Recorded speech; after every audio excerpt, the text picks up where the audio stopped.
Hello everyone, welcome back. Today I want to talk to you guys about these exciting rumors that Kash Patel is going to be the acting director of the ATF, okay? Alcohol, tobacco, and firearms, which should be a convenience store, okay? Now Kash Patel has already been confirmed as the director of the FBI, okay? So the rumor is that Trump has basically also made him the acting director of the ATF. And I know a lot of you guys, including myself, were calling for Brandon Herrera to become the director of the ATF. The problem with that is that he would have to go through a Senate confirmation. Okay, that's the first item on this list, Senate confirmation. So from what I saw, okay, from the Rhino Republicans, where basically Patel and Bondi and Hexef, like they barely squeaked by, okay? The reality is that Brandon Herrera or myself or anybody else from the gun community would not pass Senate confirmation. Okay, that's just the reality. The best that could happen is that Trump could put somebody like Herrera in as acting director, okay, and there's already been a Supreme Court case on that going back to the Clinton years, and the most that they could stay in position would be about 6 months. Okay, and the problem with that is if you put somebody in there that's not that doesn't have knowledge of the deep state. I mean, basically, there's like a 6-month learning curve at least. Okay, and if you look at Trump's first term, basically his entire first term, his first 4 years, right, was a learning curve of learning how to deal with the deep state. The reason why Trump is so effective in his second term now is because, number one, he had the experience of those 4 years, and then he had a 4-year break to come up with a plan, interact with people, build up a team, okay? So that's how long it takes, okay? So that's why you can't take somebody like Brandon Herrera or myself or any other gun tuber and throw them into the ATF and expect that any one of us would be very successful because there's this gigantic learning curve. Okay, so Patel, okay, has been a deep stater for a while now, right? Even though he doesn't like the deep state, even though he's his goals are to fight to basically dismantle the deep state. He is a deep stater. Okay, he knows the inner working, so he's in a good position to dismantle the deep state. So basically, you got to know your enemy in order to defeat it. Okay, that's like pretty basic stuff. Okay, so Patel has already passed the Senate confirmation. So in a nutshell, because he has already passed Senate confirmation, Trump can appoint him acting director, and he's not limited to the 6 months. Okay, he could stay in that position indefinitely. Okay, now this is not to say that the anti-gunners, the Democrats, are not going to try and fight it. They're going to push back. I'm sure they're going to say, "Hey, you were only confirmed for FBI director. You can't also be ATF director." I'm sure they're gonna call that, right? But that's an uphill fight for them. Okay, so putting Patel in that position, gives us an advantage, and you're going to win this war. Really, you're going to win this war with lots of small battles where you're continually you're getting a lot of small defeats against the other side, right? That's how you're going to win this war in the long term, right? Where you got the pro-gun people versus the anti-gun people. Okay, so that's just how it has to be. That's you can sit there and dream of a grand victory from the Supreme Court, but it's not going to happen. Okay, the Supreme Court has done everything possible, right, to avoid taking Second Amendment cases. Okay, even in the case of, let's say, the bump stock ban that we won. Okay, that didn't go in as we won that, but we didn't win that on the grounds of Second Amendment, right? We won that on the grounds that they had violated some procedural rules. So the Supreme Court does not want to touch constitutional cases, right? if they can avoid it, right? They'd rather deal with all these cases at some lower level, right? And that's how we won the bump stock case. Okay, so Patel has already gotten the Senate confirmation, so that's a big advantage. Okay, he's got knowledge of the deep state, which is a big plus, right? I mean, we only got 4 years. Okay, in fact we only may have 2 years. Okay, because there is a real chance here that things might turn against us in the midterms, right? You can sit there and say, why would that happen? Listen, you gotta anticipate the possibility of things not going the way you want. Okay, I am absolutely delighted, ecstatic with all these federal employees being laid off. Okay, however, okay, as happy as I am, there's a chance that like all these people that are being laid off in the tens of thousands, they are a voting bloc. Okay, so I mean, all the ones that got fired, they're all going to vote for Democrats, right? Okay, so even if it was like maybe 25% of them that voted Trump, well, they're all going to go Democrat now. Okay, so long term, this is the right thing to do. You gotta shrink government. You shouldn't have like basically the federal government shouldn't be in all, and this goes also for state and city. They should not be employing huge chunks of the population. Okay, but as it stands right now, we have to accept the possibility that the midterms may not go in our favor. These layoffs, okay, may start a cascade effects where because a lot of these towns and cities where you got like these federal employees, like for example, like Virginia, right? All the people in Northern Virginia, right? They all work for the federal government, okay?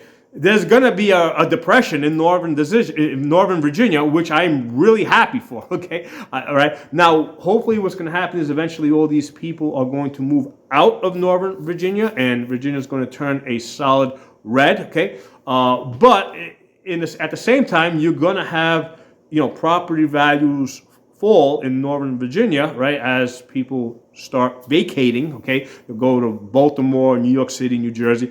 And you know what? This may cause a recession in that state, okay? So again, we gotta be aware of the possibility that things may not go well in the midterms.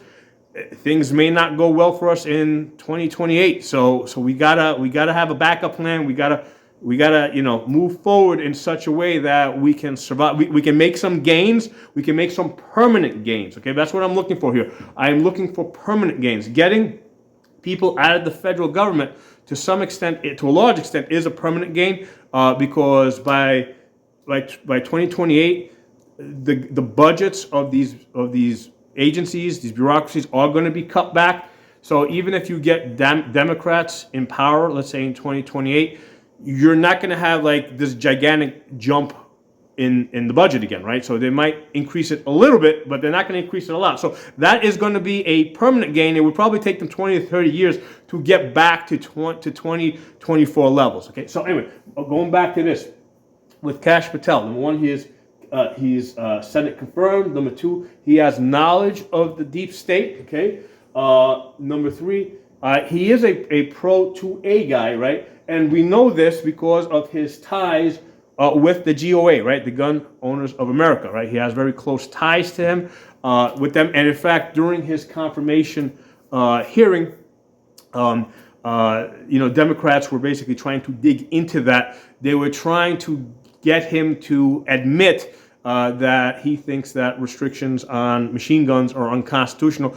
He was avoiding that. He was basically saying, hey, whatever the court says, I just follow the courts, which is something that I can't do, right? That's not something that Brandon Herrera could do or any gun tuber, right? Because there's plenty of videos out there of me saying that all gun control is unconstitutional. So I could never pass a Senate confirmation, right? The rhinos would always vote against me, okay? So, again, my life is different than his, right? My goal is no compromise, Second Amendment.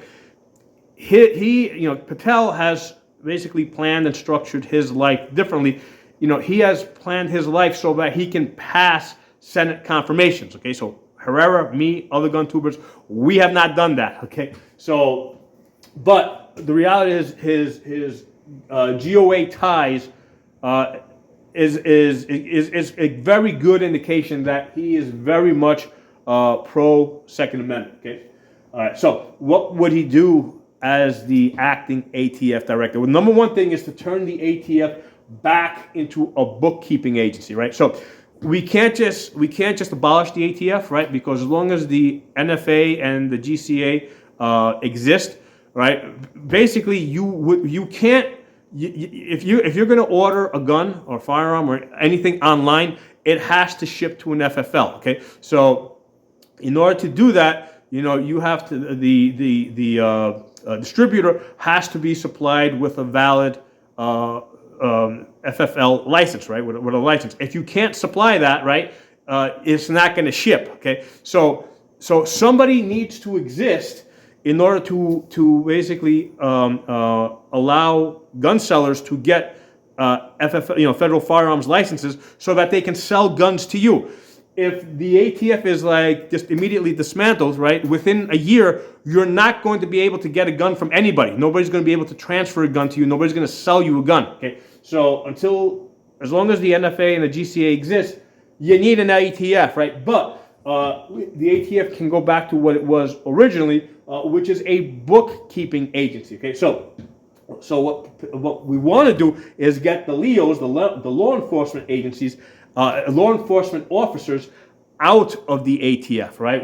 And that's to some extent that's already started happening because they've all the guys with badges and guns, they've all been sent to the southern border, which is where we want them, right? We want them at the southern border. They're actually doing something useful for us, and if they're busy at the southern border, they're not bothering us. Okay, so we want to strip the guys with badges and guns out of the ATF and get them to the southern border, right? So. Hey, everyone, real quick, I want to explain to you guys why we want to shut down the southern border. We don't want migrants coming in from a gun rights perspective, okay? So all these people coming over the southern border, they come from countries where only the criminals, right, the cartels and the governments have guns, okay, which are often one and the same. So if these people come into the country and eventually become voters, okay, given their background and their experience, they're going to be voting for gun control and against gun rights because in their experience, right, in their lived experience, only bad people have guns. Okay, so we don't want these people here. So that's already started, and I see Patel as like making that permanent, right? You can make those transfers permanent. And make sure that the ATF, basically we want to disarm the ATF, okay? And this is the guy to do it, okay? Now, next thing we want from him is to reverse all those unfavorable ATF opinions, right? Pistol braces, frames and receivers, everything, right? We want everything reversed. Now, for some time I was saying, hey, maybe it's not such a good idea to reverse it. Maybe we should just let it play out through the courts. Maybe we should let it get to the Supreme Court so we can get like a Supreme Court ruling declaring it unconstitutional so that it could never come back down the road, right? So a future president, right, could not bring that back. Well, the issue is that all these court cases on the frames and receivers, on the pistol brace, they're not constitutional cases, right? The cases have not been structured as in what the ATF did here is a violation of the Second Amendment. That's not what they did. They basically said that the ATF violated some procedural rules. So even if we ultimately get a Supreme Court victory, right? It's not going to say that what they did is unconstitutional. They're going to say that the way that they did it was unconstitutional, okay, or it violated the law. All right. So since that's the case, you know what? We're really not winning anything out of that. Reverse it immediately, okay? So this is something that I recently came to realize through doing my research. Because these cases didn't originate as violations of the Second Amendment. It doesn't help us, all right? So just reverse them, get them out of there, And now next step beyond that, is that the ATF can now start issuing opinions in our favor. Okay, so number one, right, is to get the suppressors out of the NFA. Now you might say, hey, this has to go through Congress, right, in order for it to be permanent. And yes, absolutely, it has to go through Congress. You got the Hearing Protection Act and the SUSH Act working their way through Congress. Based on what I saw in the confirmations with the rhinos, I don't know if it's going to pass. Okay, it's not just a matter of getting 50% of the Senate, right? Because I think there's something like 53 or 54 Republican senators. Like at least 5 or 6 of them are rhinos. But on top of that, you got to get at least 4 or 5, maybe 7 Democrats to come over, okay, in order to break the filibuster. Okay, so you know what? If I was putting money down on this, right? If I was betting with real money, I would say, not happening. Okay, you're not gonna be able to break the filibuster. Democrats couldn't break the filibuster to get their stuff done. We're not gonna be able to break the filibuster to get our stuff done. Okay, so basically, and I'm not saying to stop pursuing that. Keep pushing that, right? Keep pushing that. But we need another avenue. So the other avenue is for our ATF now to come up with an opinion to say that, hey, if it's not really silent, it's not a suppressor, okay? Or silencer, that's the word that's in the NFA, okay? So if it's not truly silent, okay, it's not a silencer. And they can pick some arbitrary, not arbitrary, but they can say, hey, basically below 60 decibels or something, right? So unless they can actually get the sound below 60 decibels, right? And 60 decibels is basically the sound of my voice right now. Okay, that's 60 decibels. That scale is logarithmic, where it goes up by a factor of 10. So there's a big difference, let's say, between 100 decibels and 120 decibels and 130 decibels, because it goes up by a factor of 10 at each level. Okay, so I would say that if it's, it would have to be below, let's say, 60 decibels in order for this to be a silencer, an NFA silencer. Okay. The other way to approach this is to say that, hey, the silencer is actually a term that applies to a very specific item that received a patent, and if it doesn't follow that exact patent, it's not a silencer. It's not covered by the NFA. Okay. So that's another way to approach it, right? So that's what we want to do. We want to get the suppressors out of the NFA. We can probably come up with a whole bunch of other opinions, and this is good, because even if they, let's say, came up with an opinion that said, hey, SBRs are no longer NFA items, right? The anti-gunners would run that through the courts. Maybe we would lose that in the end, right? But you know what? Now there's conflicting opinions back and forth, because one of the things that was working in our favor, right, when we were running the frames and receivers and the pistol braces through the courts, is that the ATF had flip-flopped back and forth so many times with whether these things were NFA or not NFA. Okay, so getting some more opinions in there, right, flip-flopping the other way down the road would work in our favor. With, hey, ATF is a flip-flopper. Okay, so again, this goes towards dismantling the ATF, taking away their credibility, taking away their ability to make laws. Okay, so we, if we push hard to our extreme, okay, it's like, okay, you got some opinions going extreme one way, some opinion going extreme the other way. Courts looking at this down the road are going to look at it and say, hey, you guys are just nuts over there, right? Because you keep going back and forth. Because they're not going to pay so much attention to who was in power when this happened. They're just looking at the agency. Agency here is going like wildly back and forth. So it's in our favor, all right, to have opinions going in, wildly in our favor right now, right, out of the ATF, even if they don't stick long term. Okay, first of all, if we can get, for example, suppressors out of the NFA, all right, and all of a sudden companies start selling suppressors, we're able to get them. They're all going to be in circulation, all right? So the ATF or the government is never getting those suppressors back, okay?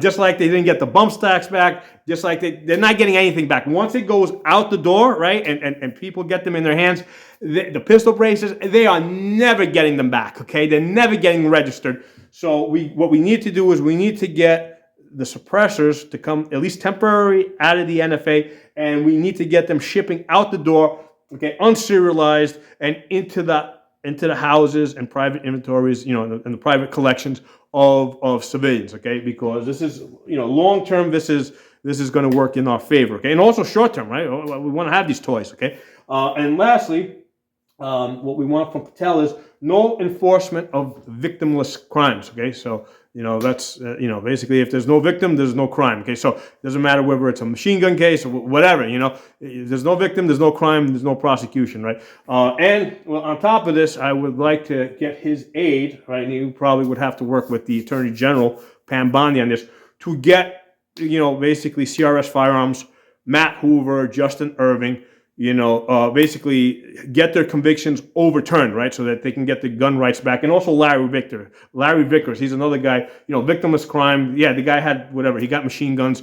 He might have, from what I understand, he was working together with with a cop to basically say that there was a need for him to have machine guns so that he could do demonstrations, whatever. It was a victimless crime, right? So again, this muddies the waters, right? So this is good. We want this. We want to get, so basically no enforcement of victimless crimes, and any convictions of victimless crimes need to be overturned. Okay, so my opinions on this, I think that Kash Patel as acting director of the ATF is going to work in our favor. Okay, and I think this is something that, because again, he's got ties to the GOA. And I know Trump has also had some conversation with the GOA. So I think all this has been planned, already planned for many months, over the last year or two, right? This is something that's been planned, and they're following the plan. Okay. So drop some comments. Let me know what you guys think. I'll talk to you soon.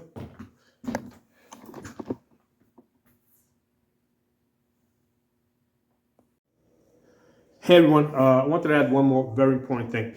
So the ATF director position has to be Senate confirmed, okay? But there's a whole bunch of other positions within the ATF and all the other bureaucracies that don't need Senate confirmation. The president can appoint whoever he wants, but the rule is that he has to select somebody from within the agency, okay? He can't go outside of the agency. So for example, he would not be able to nominate somebody like Brandon Herrera to, or rather to appoint Brandon Herrera to one of those other positions, right? Like the second in command, right? He couldn't do that. But what could happen here is that Patel, right, could hire, let's say, Brandon Herrera to work for the ATF, okay? So now he's working for the ATF. And then Trump could then appoint him to one of those other positions, right? Like, let's say, second in command, that doesn't require a Senate confirmation. Okay, so this is a good way to get, Brandon Herrera, right? If he's our man, in the ATF at a high level position, right? Like second in command, without needing to go through a Senate confirmation. Okay. So what do you guys think about?